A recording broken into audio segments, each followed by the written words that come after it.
Hi children, now we are going to discussing chapter 4 atmosphere. Atmosphere means air surrounding on the earth's surface. This is a thin layer of air that surrounding the earth. This word derived from the Greek language atmos, that means vapor. In the previous chapter you will read about lithosphere, hydrosphere. In this chapter we will read about atmosphere. We breathe in air with oxygen. We can't live without it. When we breathe out, we give out carbon dioxide. Atmosphere prevents harmful rays of the sun from the reach us.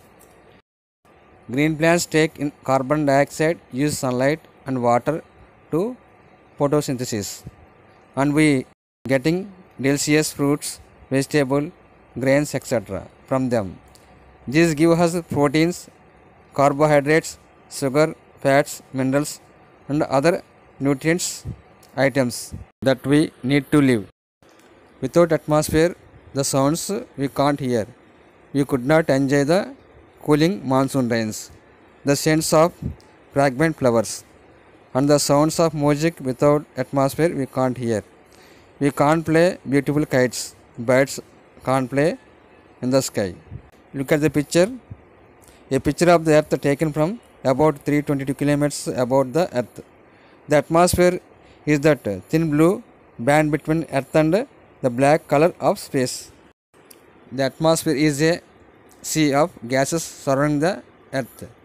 In sense, we are all swimming in a sea of gases, just as a fish are swimming in a sea of water. When we compare the size of the earth, the atmosphere is a very thin blanket surrounding the earth. The atmosphere is about 1000 kilometers thick. The space agency of the USA, NASA, means National Aeronautical and Space Administration, gives this description. If earth were the size of a basketball, the atmosphere would be like a thin sheet of plastic wrapped around it. Atmosphere is a mixture of gases. There are so many gases in the atmosphere. Oxygen 21%, nitrogen 78%, and carbon dioxide 0.3%, and methane, ammonia, ozone less than 1%. The water vapor 0.4%. Apart from these gases, the atmosphere also has fine dust particles. These are called particulates. Now we are going to discussing about the structure of the atmosphere. Just like the interior of the earth in arranged as a layers, atmosphere also is arranged into various layers having a different compositions. The structure of the atmosphere, which is very widely spread. Scientists are finding about it through the air balloons, satellites, etc. On the basis of chemical composition, the atmosphere is divided into two broad layers, mainly homosphere, heterosphere. Homosphere again divided into three layers: troposphere, stratosphere, mesosphere. Heterosphere also divided into two broad layers, mainly thermosphere, exosphere. Homosphere. The homosphere extends up to a height of 90 kilometers. It consists of three layers: troposphere, stratosphere, mesosphere. It is characterized by uniformity in composition of gases like nitrogen, oxygen, argon and carbon dioxide. Heterosphere. The layer above the 90 kilometers of the atmosphere is called heterosphere. It has heterogeneous composition and hence the name heterosphere. It has two layers called thermosphere and exosphere. Now we are going to discussing about the troposphere. It is the part of homosphere. The troposphere is the lowest layer of the atmosphere. It is average height 13 kilometers and extends roughly to a height of 8 kilometers near the poles and about 18 kilometers at the equator. Thickness of the atmosphere is greatest at the equator. The entire weather changes take place in this layer. The temperatures in this layer decreasing as we go higher, which is called normal absorption temperature. Condensation, evaporation, precipitation, rainfall, cyclones, etc. occurs in this layer. Next, stratosphere. It is also part of homosphere. This layer extends up to a height of 50 kilometers. This layer almost free from clouds and weather phenomenon, making condensation and most ideal for flying jet aircrafts. That means jet airplanes flying in this layer. Ozone layer also located in this layer. The ozone layer protects us from UV rays, ultraviolet rays from the sun. Next, mesosphere. It is also part of homosphere. It extends up to a height of 80 kilometers. Meteoroids burning up in this layer and entering from the space. Temperatures starts decreasing with the increasing in altitude. Next, thermosphere. It is a part of heterosphere. It extends up to 400 kilometers. In thermosphere, temperature rising rapidly with increasing in height. It contains electrical charged particles known as ions. Radio waves transmitted from the earth are reflected back to the earth by this ion. That's why it is also called ionosphere. Next, exosphere. It is also part of heterosphere. It is the uppermost layer of the atmosphere. This layer is the highest layer and very little is known about it. Now we are going to discussing about pressure belts and planetary winds. Air pressure. The air around us is composed of gas molecules, very tiny particles. These molecules are constantly pushing each other or any objectives that comes their way. This push affects them exert together on any objective is described as a air pressure. Just as water moves from a higher place to lower place, like air also moves from area of high pressure to area of low pressure. When air moves like that, we call it wind. If the air moves at a slope and we feel comfortable, that is called breeze. If the winds comes in a short and fast burst, we call it gust. If it moves very fast and blows things around, we call it storm. Winds are moving all over the world. At the equator, the high temperature heats up the atmosphere and the hot air increasing, creating low pressure belt at the earth's surface around the equator. This low pressure belt is called equatorial low pressure belt or the intertropical convergence zone. Shortly we are called ITCZ. We try to understand pressure belt and planetary winds with the help of the diagram. Before going to explain the diagram, we should know air always moving from high pressure belt to low pressure belt. Pressure belts divided into three types according to direction of the winds, mainly trade winds, westerlies and polar winds. Trade winds blowing from the subtropical high pressure belt to equatorial low pressure belt. These winds blowing from the northeast direction. That's why these winds also called northeast trade winds in the north of the equator.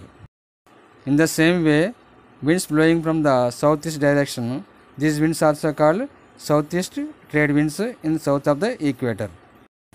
Next, polar winds blowing from the polar high pressure to subpolar low pressure belt. These winds are called polar winds. The winds blowing from the subtropical high pressure belt to subpolar low pressure belt. These winds also known as prevailing winds or westerlies. These are all winds are called planetary winds.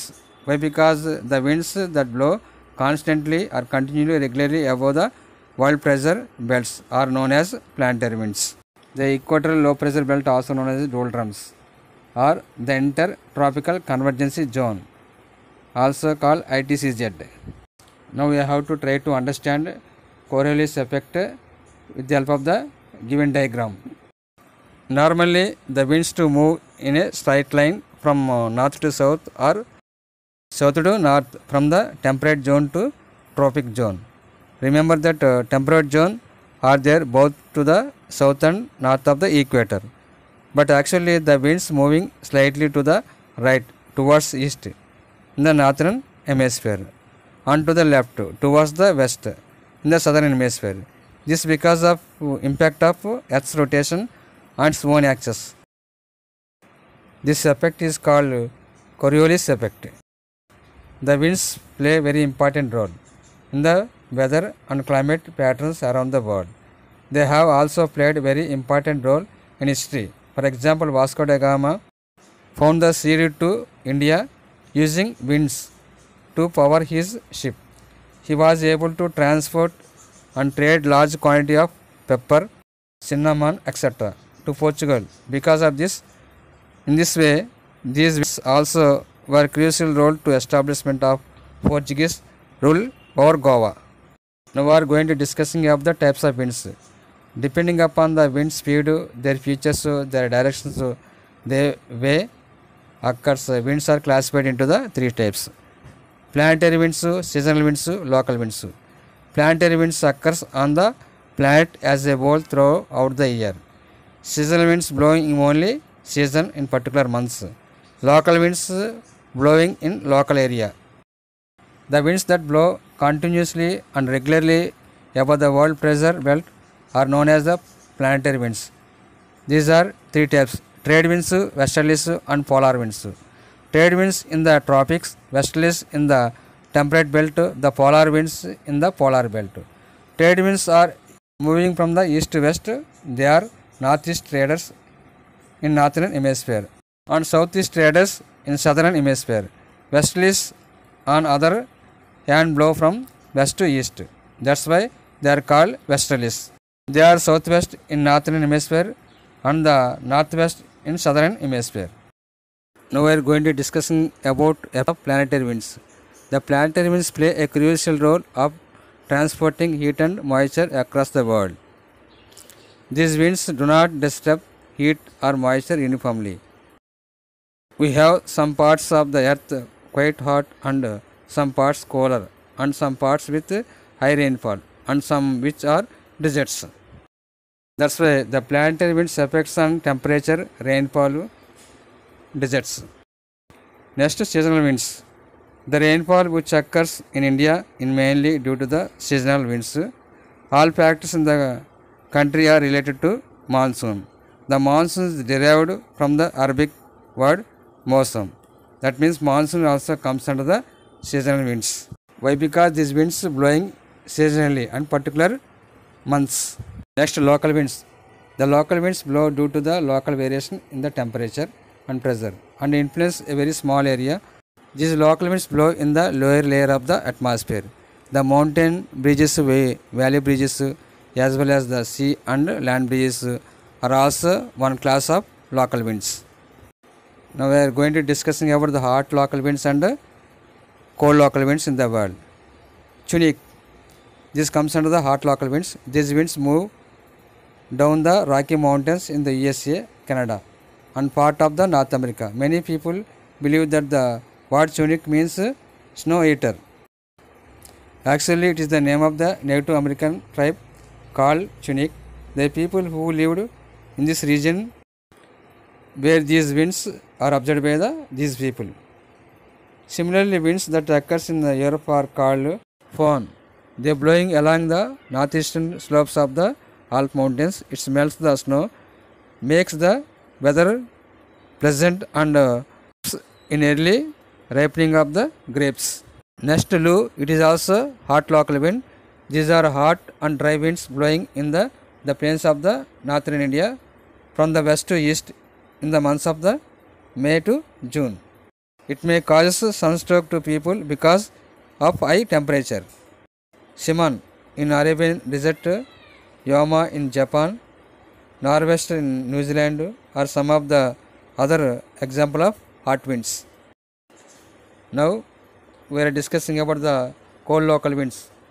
Mistral, the most famous in the Mistral that blow from the Alps mountains over France towards the Mediterranean Sea. Puna, this is the cold local winds in the Andes region. Pampero, these are the cold winds. It's blowing in polar very fast in the Pampas region of South America. Now we are going to discussing about weather and climate. Many people confuse the terms of weather and climate. You have heard of cricket match being postponed due to the bad weather. But in the place of weather, some people using climate. we should not use climate on the place of weather. There are quite difference between the weather and climate. Weather can be changed daily, even within a day or hours. That means it change in very short time. But climate not like that. Climate taken a long period of time. It may be takes 30 years also. Climate will not be take on a specific day. Weather and climate are very important concept in geography. Now we will discuss about the temperature. In class 8th, you will learn about the temperature of the atmosphere. For every 1000 meters increasing in elevation, the temperature will be decreased by about 6 degrees Celsius. Already we know why the Shimla is colder than the Delhi. Why? Because Shimla located 2200 meters above the sea level, but Delhi located only 200 meters. That's why Shimla is very colder than the Delhi. In the coming class, we will discuss about the humidity and precipitation, condensation and types of rainfall.